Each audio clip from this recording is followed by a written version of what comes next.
Hi everyone, welcome to episode 22 of Show Me How It's Done. Today I'm excited to show you a combination of different techniques. We're going to do a little bit of masking, some color blending, and some silhouette stamping. So the card that I want to show you today features the Friends Are Like Seashells bundle, as well as the dies from the Stitched with Whimsy set. So the reason I highlighted these today is because luckily both are carrying over into our new annual catalog, which starts on May 4th.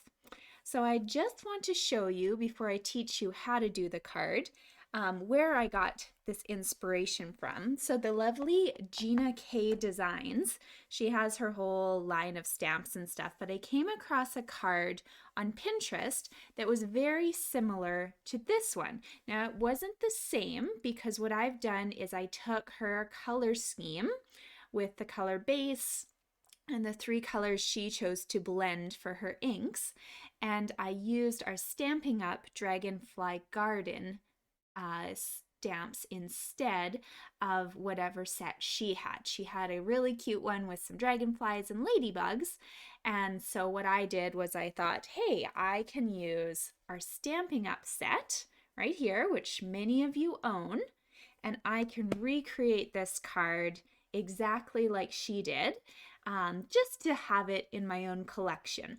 But then I wanted to move beyond what she made and create my own card. So I used her basic layout, and then I brought in our Friends Are Like Seashells stamps and the Stitched with Whimsy dies. So I'm excited to show you today how to make this card project right here. So to start with, you will need to cut yourself a card base of Pool Party. This measures 5.5 by 8.5, and you're putting a score mark at the 4 1/4 inch mark so that you have a card that folds in half like so.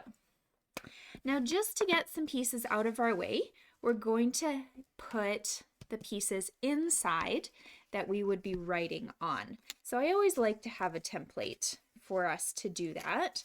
So what I have done is I have cut a couple different pieces here. So I cut a piece of crumb cake, and this one measures 4 inches by 5 1/4, and I'm going to put that on the inside of my card. Okay, so I wanted something a little bit different. If you wanted, you could also grab a piece of white and layer it on if that made it easier for your recipient to, I guess, visualize the card. But I thought the crumb cake was really nice as it was.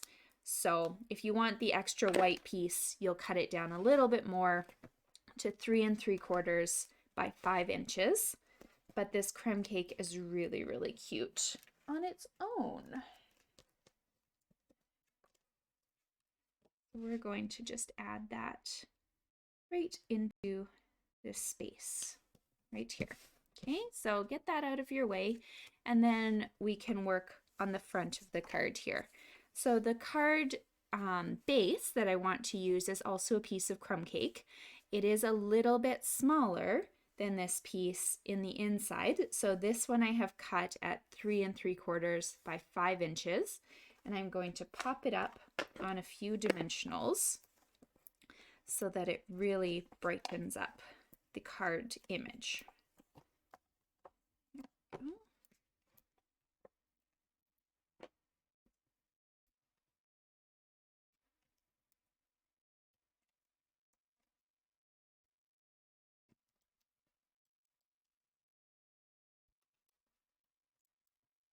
And that will go on the front of my card right here.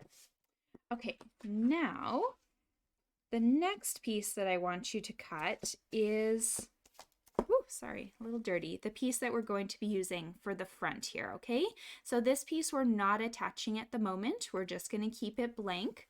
But this white piece, the basic white piece that you're going to need to cut, is 3.5 by 4 3/4 inches, okay?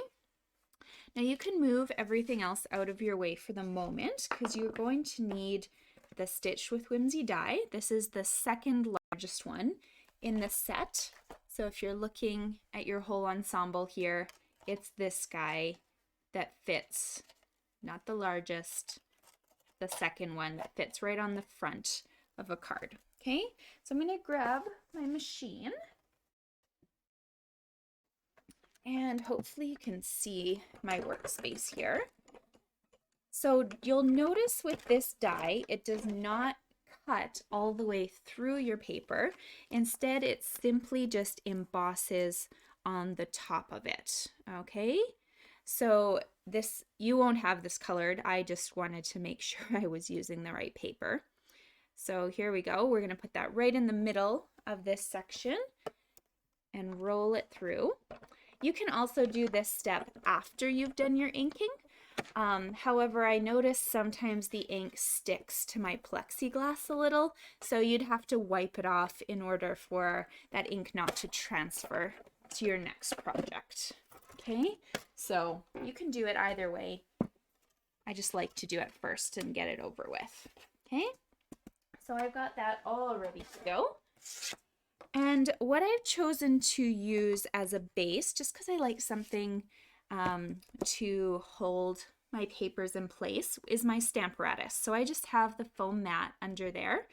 And what I've done is I've taken 2 scrap pieces of paper. These measure 2 inches by 5.5, so that they're more than long enough to cover past the edge of my project. Okay, so what I did with those pieces, I had a nice rectangle that's bigger than this. I just did a little bit of messy paper edging. Okay, so you just kind of rip back and forth along those paper edges to give yourself a few random ridges here and there. Okay, so once you have 2 of these pieces that are nice and thick, you can go ahead and mount them onto whatever you're working on. You can even just put it on your desk too. But I just found it was really easy to be able to slip this guy inside here, like so. And you're going to want to leave, this is also why I did part of this, so you can see here, you're going to want to leave about 3/4 of an inch on either side, okay? So when you rest this section into its little space, you should have, I guess if you were to kind of poke it out the side, you should have about 3/4 of an inch that you can still see. And I just taped down the top to show you 2 different options to attach your papers. So you can either tape it, or you can use the magnets that come with the Stamparatus. Okay, so we're gonna do both techniques just for you to see. So then on the bottom here, I'm gonna then take this one and put it on here. I think I had a different ripped piece originally, so that's okay. I'm gonna do this and put my magnet down, and then I'm bringing in my colors to ink. I should mention, if you were wanting to recreate Gina's design, the 3 colors she used were Gorgeous Grape, Melon Mambo, and Poppy Parade. Okay, so, or whatever her equivalent of those was. But when I looked at her photo, they looked very similar to 3 colors we own, so I just pulled those out. Okay, so in Stampin' Up! World, we are using Crumb Cake, Pool Party, and Mint Macaron today. So I'm going to start with my crumb cake because I'm just going to work from left to right here. And I have 3 blending brushes. This one is obviously my nice crumb cake. So we're going to just go in circles on your ink pad, and you want to pick up a good amount of color here, okay? So grab as much color as you can. Now, you can start in a variety of places. You can either start off the page to the left-hand side and move to the right.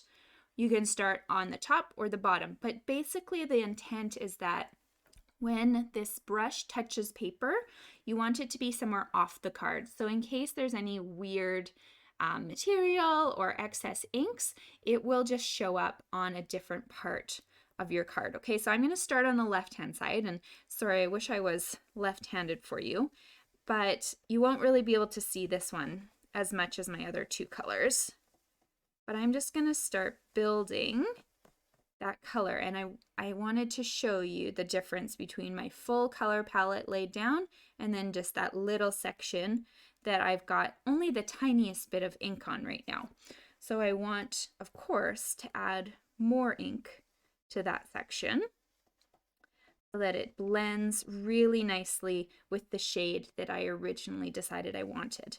So this will not be even all the way across. It's intended to be kind of a mixture of your inks. So as you kind of build color on top of color, they'll create different shades and different hues. But the intent is that you roughly have a nice brown section right here. I like to work slowly, so in case I bump something, just like you saw me do, I can just move it back into place and continue on. So here is where you're going to start seeing some color build. So I've got my pool party next. That's what I'm going to put into this middle section here. And grabbing the next blending brush, I will pick up lots of ink from my pad. This is a nice pad for you to see. The edges are nice and inked. I inked this right before I started my sample, and you can see how much ink my blending brush picks up by the light circle area in the middle here. That's what I've been doing, a circle inside. I haven't touched my edges, and they're nicely inked, but you can see how much ink I'm stealing from the pad here. So this middle section, you don't have an option to start from the right or left, so you're going to have to pick whether you're starting from the top or the bottom. And you can even just concentrate on that original rip line and try and put a little color in there to start before filling in the middle section. So this is a very kind of slow process when we're doing anything masking. If you're really, really worried that things are going to move on you, go ahead and tape part of this down. You've got the top and the bottom section that we're leaving white. So you can order from Amazon. There's these post-it tape rolls. You could use any post-its in your cupboard. You could use washi tape if you are really, really worried that you're going to move things. But I just find moving slowly and kind of going over everything at a nice pace helps me just to keep those masking sheets in place. Okay, so I'm just concentrating on the bottom half right here at the moment, and you can see how intense the colors are. Now I'm going to move to the top. My hand will cover that a little bit more, so you won't be able to see it. But I'm just holding the top piece in place gently and rubbing more and more ink into place. I have, in one tiny section, gone over part of the crumb cake section, just so that those inks do blend together. These are very distinctive colors, but we saw in the other color palette, purple and reds really do blend nicely together. So it's kind of nice to get those third and fourth shades in the patterns as well. Okay, so I'm happy with that section. It's got a lot of color in there, so I'm going to move on to my last color in the set, and that would be mint macaron. So we're just going to, once again, brush and roll some ink onto our brushes here. And these two colors, the mint macaron and the pool party, are very similar. So you'll notice there is barely a difference between them when you really start the colors. When you have it up close to you, you'll see the difference, but I realize on camera they're very similar. But that's okay. That means they're going to blend well. Okay, so just make sure you're not moving things. There you go.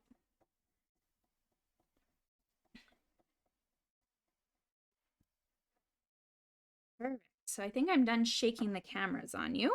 I'm going to close my ink pads up and take this paper off so you can see I have a fun little line of colors, and you can now see the really different inks that I have on there.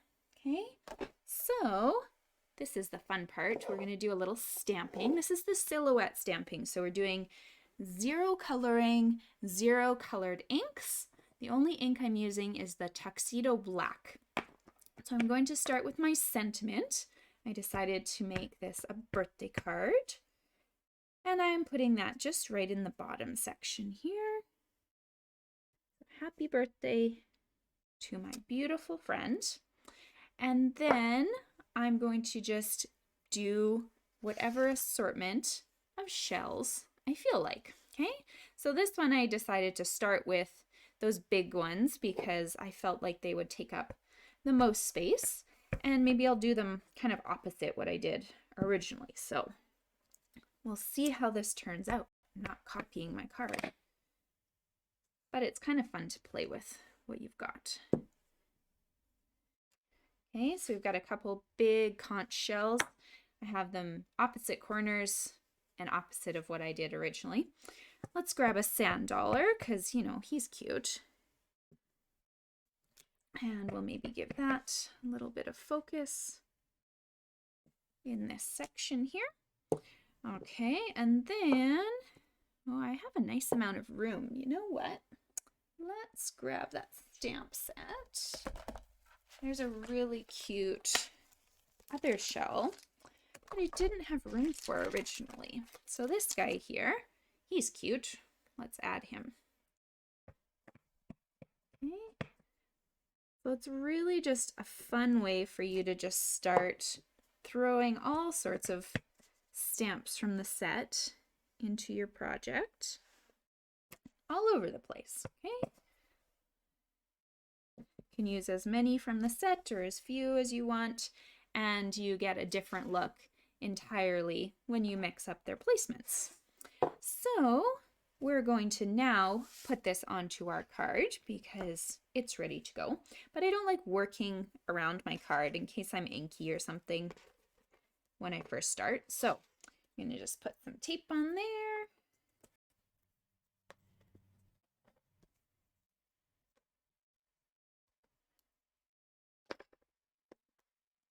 You guys can see my nice directions on the back of this one. I thought I had an extra piece of this when I started the video, but I didn't. So instead of disrupting you and running upstairs, I just stole it. All right, here we go. That goes on the front.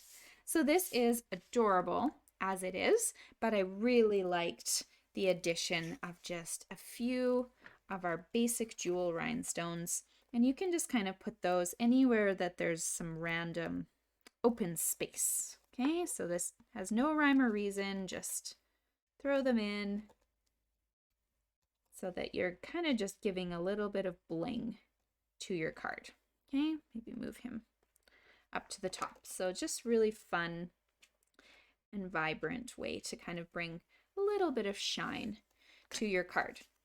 So you can see as the ink dries, it does get a little bit softer and a little bit of those lines kind of blend together too over time. But this is a really intense sheet of color too. So I hope you guys had fun today with our card. I hope that you're enjoying your stamps and dies. And if you own either of these sets, just rest assured that they are going to be current for another year, so you'll have lots of time to play with them. But I do encourage you, if you don't own this stamp set, maybe you own the dragonfly and you could recreate this card, or maybe you have something else that has a great kind of silhouette look, and I'd love to see what you create as well. So thanks for joining me. I look forward to seeing you guys next week for episode 23 of Show Me How It's Done. Bye.